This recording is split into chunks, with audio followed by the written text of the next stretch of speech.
Hi guys, and welcome once again to our weekly report. Okay, what's happened this week?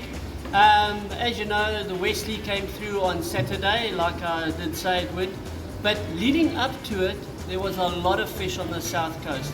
The water got cold down Margate area, all the way down Teo Strand, that whole area south. With it came brown water, and of course with brown water come in eddies. The water temperature for this time of the year, it was absolutely ideal for the hound sharks down the south coast. Splash rock fired on the weekend up until Saturday. Obviously when the Wesley came through, it warmed it up and the fish became less and less. But there were a lot of fish on the south coast. On the north coast, however, it was very quiet, a couple of milkies, water was still very warm. Okay, week passed. Now, what's coming up? And this is the exciting part. As we've got 7 days of northeasterly starting from tomorrow. So guys, please get in your vehicles and come to Durban, come to Richards Bay, come to Margate. The fishing will be epic. The water will go cold, it will get dirty. So those of you that want to catch flat fish, inedible fish, this is the weekend to do it. Come, I'm begging you to come down here and come and catch some flatfish. The diamonds will feed, the sandies will feed, the hound sharks will feed on the south coast. Guys, this weekend, 23rd, 24th, 25th will be epic, especially up at Umtanzini. For those of you that want to catch some lovely flap diamonds.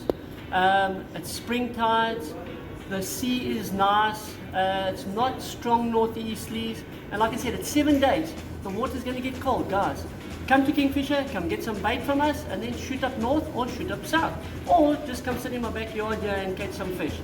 Doesn't matter what you do. The fishing will be epic this weekend. So go out there, enjoy it, and looking forward to seeing you guys. So this is the trace that I've been using for catching the diamonds, which are obviously retargeting. First of all, Marutu 8 circle hook. Very strong, very thin. It's offset, excellent hook for catching diamonds and sand sharks. I'm just going to use one of our little rubber beads, but for my one I want to put a clear one on. This is a number 1 power swivel. Okay, so there it is there, number 1 power swivel. And the reason we use number 1 is so that who's ever going down to get your diamond or your skate, whatever it is, has got something to actually hold on to when they're trying to pull that flatfish up the beach. Just helps the guy that's trying to land it. And a number 3 power swivel, which is for our sinker that slides up and down. I'm using Fathom 1 mil. Okay. The reason we use the 1 mil, obviously it's a lot cheaper than normal nylon, cheaper than Maxima and other lines that we have. 1.6 meters in length. Now the reason we use 1.6, we're using 15-foot rods. I'm using my tournament. 1.6 is actually quite short for my tournament rod, but 1.6 is good just for leadering a fish out of the water. Okay, start off with, we're just going to snell our circle hook. Okay, so the way I do it, 1, 2, 3, 4 times around my finger, back through the back. It's just a lot easier for me to do it that way. The 1.3 will go through 1.1. Okay, there we go. And then all I do is I just open it up. So I'm going to open it up there nicely.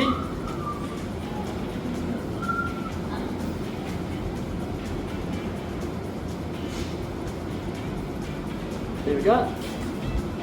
It's all tight. So there's my snell complete. Cut off the tag end. Okay, the next step is to add my bead. I'll put my glasses on for this. Okay, so I take my bead, go through, my swivel for the sinker, and of course my number 1 power swivel. And again, all I'm doing, figure of 8, quick and easy. Take it back through, open it up to form the figure of 8, a little bit of lubrication, pull tight, slide down. Get down to the end, cut off the tag end. So there's my trace. Now what I'm going to do, put that there for a second, is I'm going to attach a stopper knot. So I'm just going to take some clear nylon, preferably something soft and supple, And I'm doing a figure of 8. 1, 2, 3 times around, back through, and there we go. There's the figure of 8. Take it, pull tight, cut it off.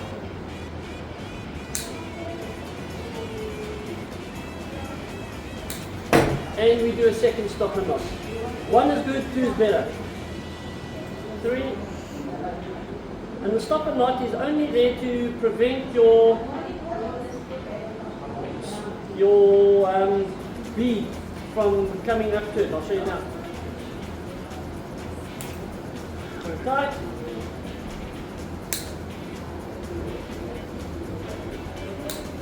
Okay, so there's the stop and knot.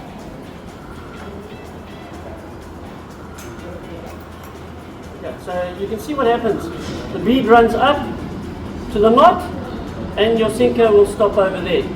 It's just to prevent the sinker from going all the way down. It's just a stop and knot, guys. 2 figure of 8, very easy to do. You can drop a bit of super glue on it if your knots tend to slip. Drop a super glue, UV knot sense, anything along those lines. So there's the trace, pretty much done. So there is a trace for our summer fish. Very quick, very easy to do. And again, dangle goes on the hook and the sinker clip will fit on there and you're good to go. So there's the trace, guys. That's the trace we use for catching our diamonds, our flatfish, our honeycombs, our sandies here in KZN. Like I said, it's a very easy trace to do. Take you less than 30 seconds to tie a trace like that. Okay guys, now don't forget this weekend we had the ski boat comp, the Warner Beach ski boat comp. There were quite a few fish weighed in, not too big, but lots of bonnies. Of course that southwesterly came through there and unfortunately it buggered it up. The bigger vessels were able to get out, the smaller boats and that ski boats weren't able to get out and launch, but there were a lot of fish caught. Before that southwesterly came, there were kuta. There were kingies, and I'm talking nice kingies being caught. Obviously lots of bottoms, especially down south. So it was leading up to a very, very good comp. This weekend, unfortunately, like I say, northeasterly is blowing, and the exact reverse is going to happen. We're going to have a lot of northeasterly. It's going to make the water very choppy, and again, the bigger boats will be able to launch. The smaller ones, unfortunately, will have to sit at the pub there and have a cold beer or two. But I'll tell you what, after Monday, Tuesday, the sea will get good again. We'll have a light southwesterly come through and it will flatten that sea down. So I'm talking about the 21st, 26th onwards, the sea will get better. Okay, now for our bass fishing fraternity, it's been very, very hard down here in Durban, especially in Nanda, Albert Falls, Midmar and that, because the fish and the conditions have been so warm here in Durban. The fish are deep, they're slow, they're very sluggish. So again, like I said, fish very slow, very small, and yeah, just hit those deeper points. We've had a lot of reports of some nice bass coming out for the guys that put the time and the effort in. Okay, so that's our freshwater report for Durban today.